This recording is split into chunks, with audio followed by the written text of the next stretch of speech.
And we are live. It's Trevor here with Flat Round and Spun. And this is kind of a monumental day for me because I am doing my very first interview. And thankfully, it's someone I've known for, 30 years now coming Yeah. up. This is Jeff Uberti from the band Love Interest. He's the bass player. And we are going to talk about that band in a couple minutes here. But Jeff, why don't you let the people know? Your band history and how you got into the whole thing. Wow. First, thanks for having me. I don't think I knew I was your first. So rad. This should be easy, just like talking on the phone. Right. So I actually started, I just talked to my two friends recently from high school who were in the first band I'm in. We're still friends to this day. And the drummer and I probably started playing in his basement about 1985. And we were both 14, 15-ish at the time. I was awful and he was worse. And we brought another friend of ours to sing, and we just had a ton of fun. We were called Obnoxious. We were the most popular band in our school that never played a show. There are recordings. Oh, really? Oh, yeah. And we were somewhere between, this is me giving us way too much credit, like the Beastie Boys, the Dead Milkmen, and pure no talent, So it's just this fun thing.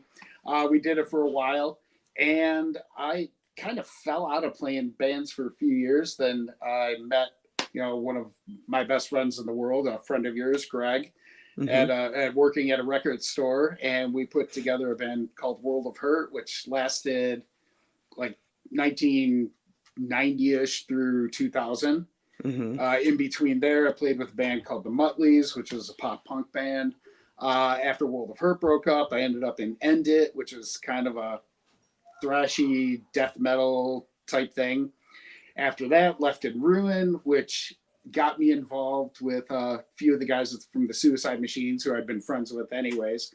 And that's more of a straight up southern sludgy down type band. Mm-hmm. And from that, Jay, our singer and guitar player, wanted to play fast stuff, and he showed me a few songs and showed our drummer at the time, and that morphed into Hellmouth, and we got a permanent guitar player, a permanent drummer, and that band kind of took off a little bit for us. It was fun. We stopped playing about 6 years ago. No real intent why. We just kind of disappeared, and we started after the pandemic. We got together, the four of us, and we started playing songs, and they weren't like Hellmouth was, which is extremely aggressive, Mm-hmm. extremely fast, angry. And it was turning out more a little Baja's influence, a little Killing Joke influence, and this and that. We were all happy with it. So we decided to add a few more people. So it's all of a sudden it was the four Hellmouth members, a guitar player named Eric, and a synth player named Johnny Laser. And we got going, and Jay just decided, hey, not going to do the band. So we went looking for a singer, auditioned a few people, and ended up with Jex Blackmore, who is now our permanent vocalist, and they have been killing it since day one. We recorded, put a 4-song EP out, a record label helped us out, put it there, and that kind of brings us up to speed.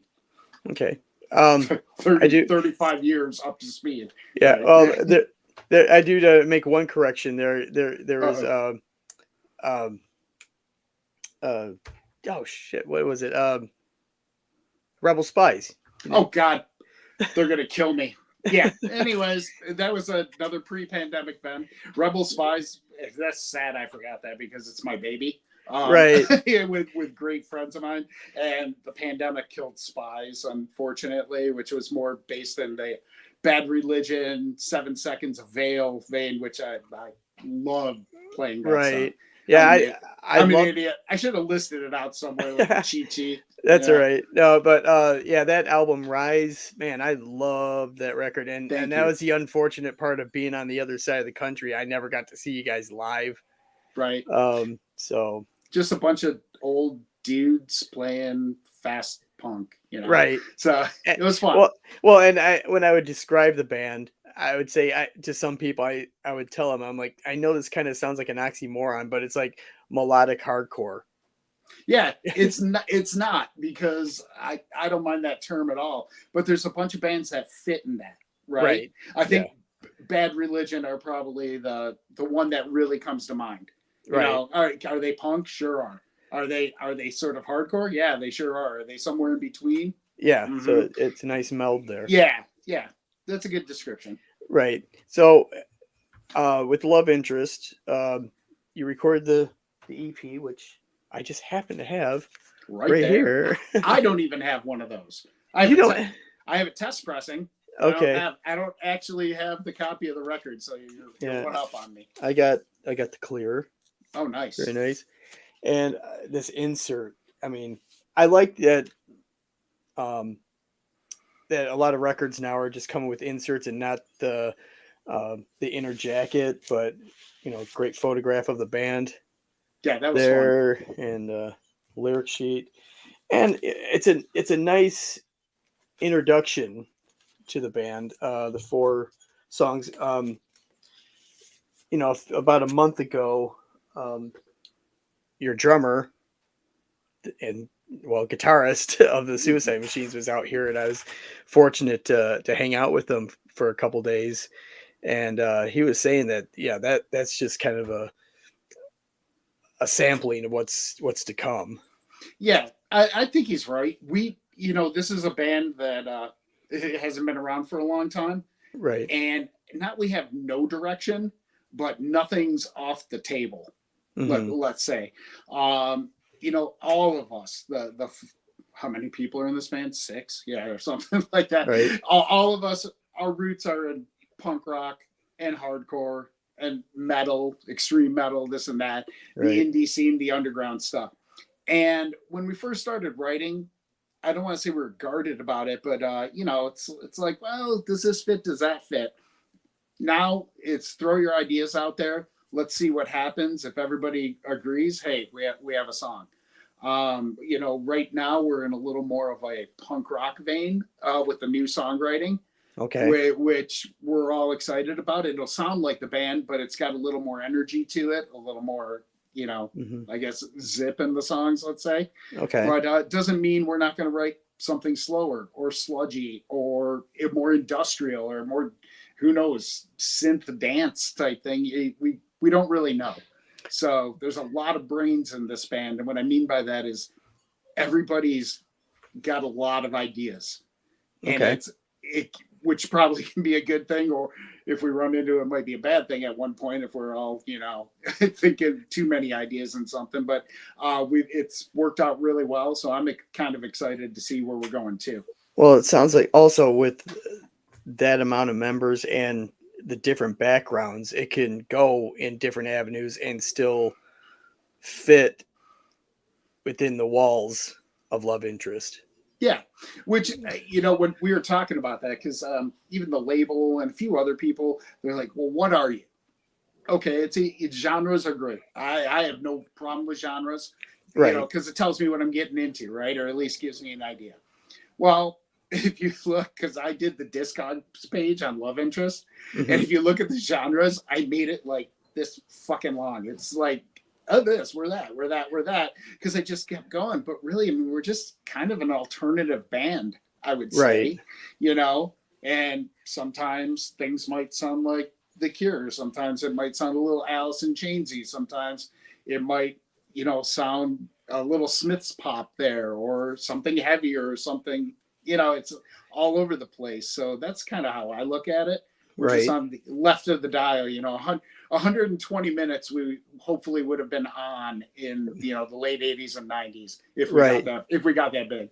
And and also with the four songs that I've heard, uh, there's a couple of them, actually, all of them, really. I mean, not well. There's a couple that could really lend itself to, dare I say, dance remixes, which would be Uh, kind of cool. we have what are called the stems of the songs, Okay. and we've already got that in our brain. Nice. Yes, so I don't think it's going to be any of us, but we might Right. look for people going, hey, do you want to put your hand at this, do that? So we have all the guitars, the bass, synth, vocals, drums, everything out there as separate tracks for somebody to do that kind of thing. Right. I think Yeah. Wretched Sisters would be really cool with that. I think someone could really That could get a lot darker.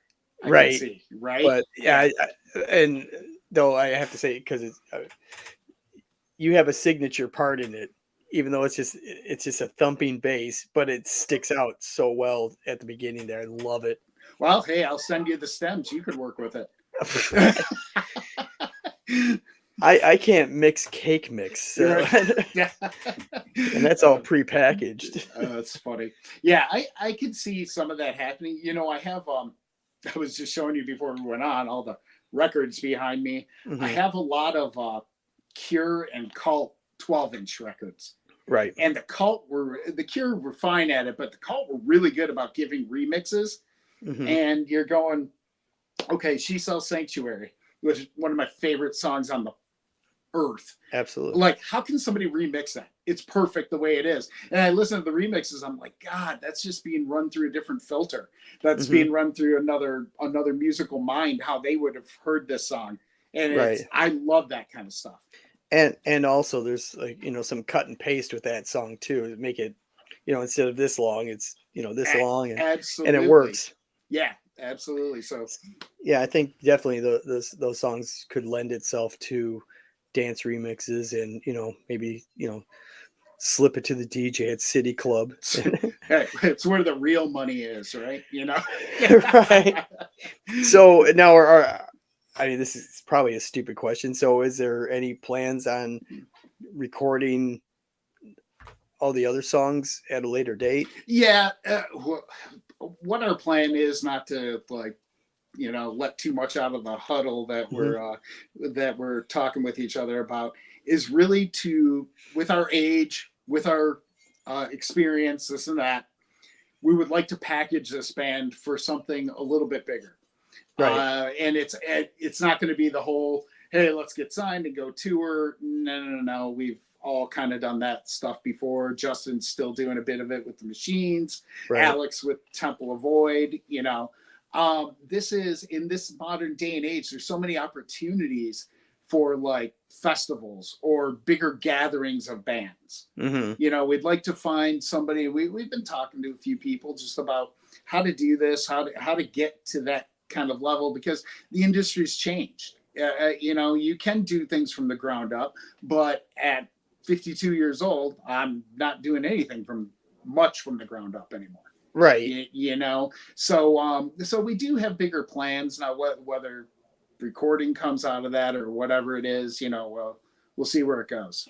Right. And then you had your uh, maiden show a few weeks Yeah, ago. How did that go? it was the best first show I've ever played in my life, and Nice. I attribute that to the people in the band. One, we were ready.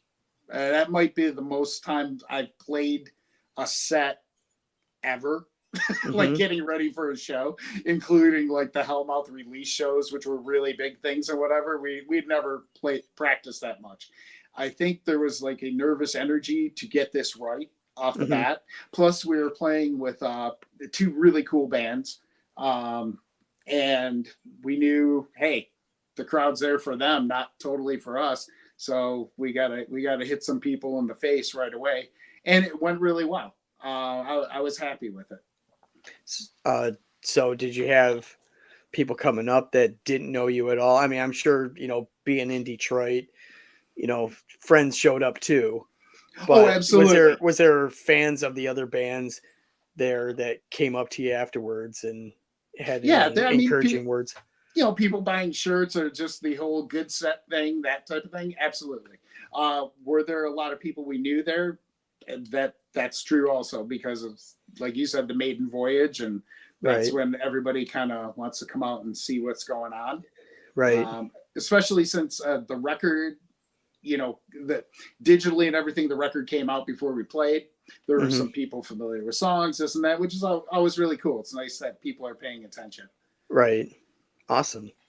Well, let's see. Let's kind of go into, now that we've talked about love interest, we'll Hmm. kind of go backwards with Hellmouth.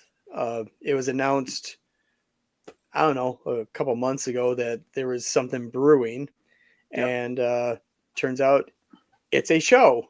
Yeah, we And were intentionally cryptic about that, right? You know. right, so you guys are doing well, not so much a reunion show, but kind of an unthawing, of the band. And Yeah. so it's coming up, what, October 14th Yep.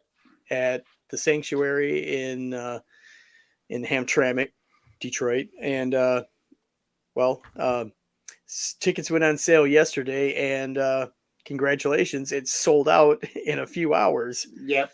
Yeah. We were so Hellmouth never. We went away, but we never went away. Hmm. We never broke up. We never announced to anybody. What we were doing, which pretty much was nothing. Then pandemic world happened, and everything shut down. We didn't do anything to that.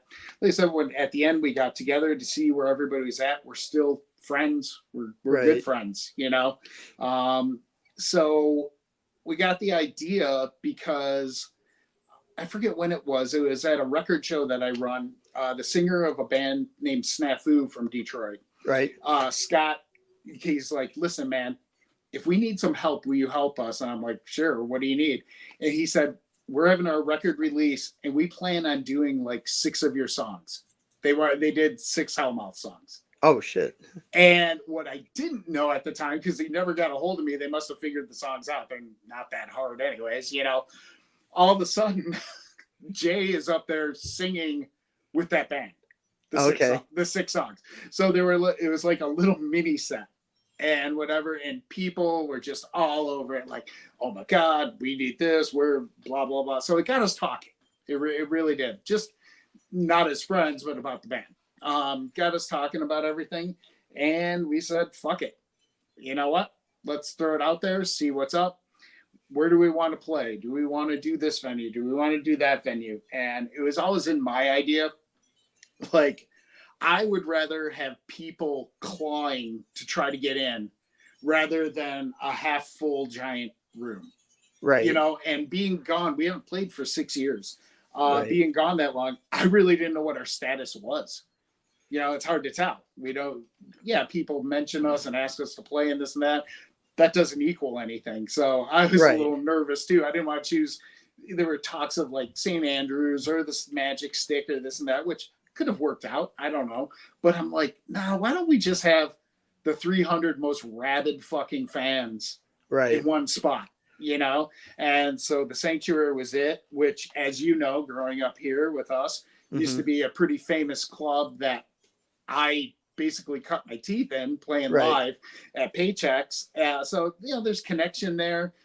The owner's a friend. Hmm. Everything else. And like you said, it went on sale. And we are. I sincerely mean this. I posted it. We are humbled. It's Right. just like we did not expect this. The Right. club expected it. We did not expect it. I thought he was nuts. I thought we're going to sell like 50 tickets and go, oh shit, what do we got to do? But the word got around, things started flying, and I kept getting little updates from him. It's like only 50 left, Right. 34 more left. We were down to 4 at one Right. time, I remember and you whatever. posting that. Yeah, then he hit me up with 1 left. And I don't know if he didn't hit me up right away, but I'm just sitting there because Justin earlier said, watch it. There's going to be 1 goddamn ticket left and nobody's going to buy it. And we won't sell out that day. And I'm just sitting there waiting for the text to come through, and it came through sold out. And that means something to us. So, Right. Oh, as it it's should. yeah, that means something to us. It's good. So I just started practicing today. We're going to do our best to give everybody what they remember from, the years we were really active. Right. Well, I mean, I know I'm not talking out of school here because I've watched Jay do several interviews, and I think part of the hiatus of Hellmouth was it took a toll on him from what he was saying in these interviews. I think both physically, mentally, Right. we didn't drive him crazy or anything like that. But, No. a Hellmouth was an outlet, I think, for Jay more than the rest of us. Hmm. And what I mean by that is it has nothing to do with like artistic or musicianship or anything. I think No. for Jay, Hellmouth came around at a period of his life where he needed to do a band like that. Right. And then, the story of that band is we did a demo, and that's the other reason we're doing a show. This is the 15th anniversary. Yep, there it is. Yes. My friend Brendan will be very happy you posted that because I think he still has some copies left. I even have the test pressing too. Nice. But it's the 15th anniversary, and we got signed off of fucking MySpace. I mean, that's a true story. That our demo got passed around online. All we had was MySpace at the time. It was 2008 or 2008. And the guys at Ferret Records got a hold of it, and we got an email from the owner going, "Hey, I want to put something out." Right. And that's how the first actual real album came about. And then we somehow conned labels into keep putting our records out. We had 3 of them, and Yeah, well, that album, that first one, that needs to get reissued because I can't afford the vinyl of that one right now. Yeah, it does, and there's been talks about it. The same person who put out the demo behind you, we've been talking to him for a few years now about it, so we'll figure something out. Right. The great thing about that record is we cannot figure out who the hell owns it because Ferret sold off to Warner Brothers and something, and not that we're going to go looking for the rights. We'll just old school and say we're sorry after it. Right. But yeah, like somebody owns the rights to that record, and we can't figure out who the hell it is. That's wild. Right. But like I said, hanging out with Justin a couple weeks ago and Jay definitely seems like he's in a much better place. So it was really good to see him and hang out with him and talk to him.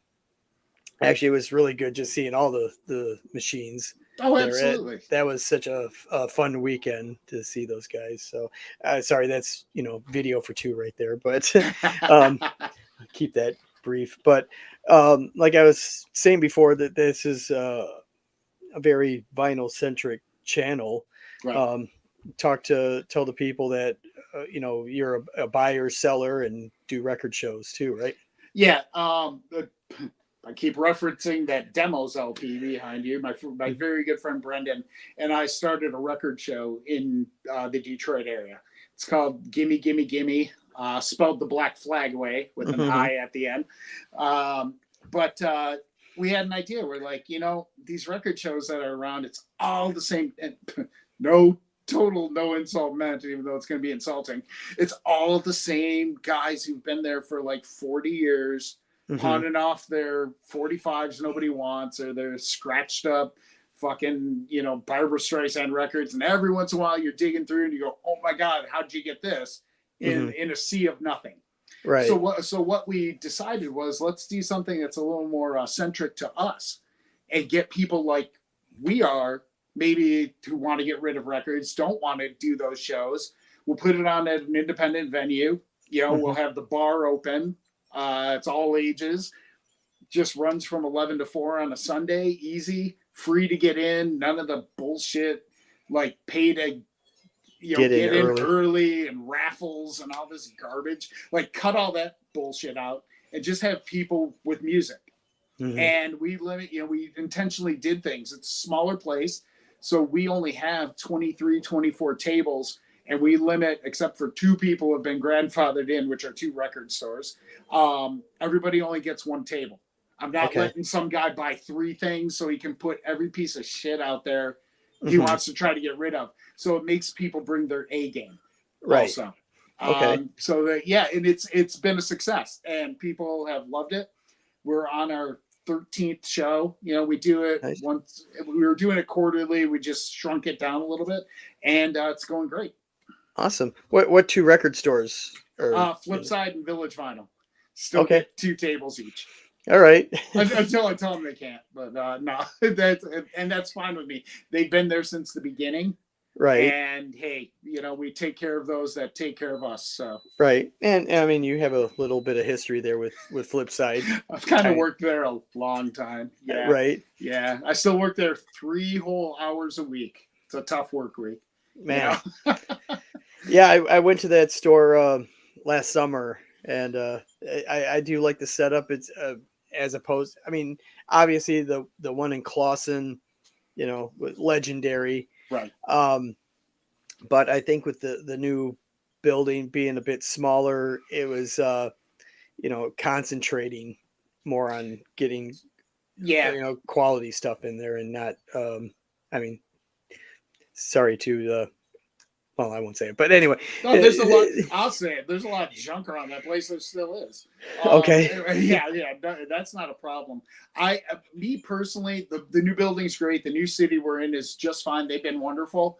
Right. Don't clientele everything. I miss the place I grew up in. Right. I've been going to that place since the year it opened because I went to school down the street. Right. And so I was 13 when I first started going there. So that it's kind of like it's in my DNA type thing now, right? Right. But it's still fun to work there, order things, and see what walks through the door. Yeah, and that's in Berkeley, Michigan, if anyone's wondering, on Coolidge. On Coolidge Highway, right next to the library. Yes, south of 12 Mile. 12 Mile, correct. Yeah, because I last summer I went there. I also went to that puck hockey store on 12 Mile. Yeah, I've still never been there. Oh man, I got a few of those jerseys. They're nice. Sure. Oh, I bet. So, but kind of plugging in Berkeley has changed quite a bit since I've been there. So, yeah, I had Berkeley. I had no reason to go to after. The record store that was there that Sean Scare, another friend of ours, worked at the Beat Hotel. After Beat Hotel closed, I'm like, I don't really need to go to Berkeley. I don't know. So, but now I'm back. Right on. Excellent. Yeah. Well, I think we could wrap this up. Just stay on and I'll end this here. But I do want to thank you for coming on for this initial interview for me. Awesome. Thank you for having me. And no worries. And good luck with love interest. We're looking forward to seeing what's in the future with that. Cool. Thanks, Trav. All right. Take care, guys. We'll see everyone later.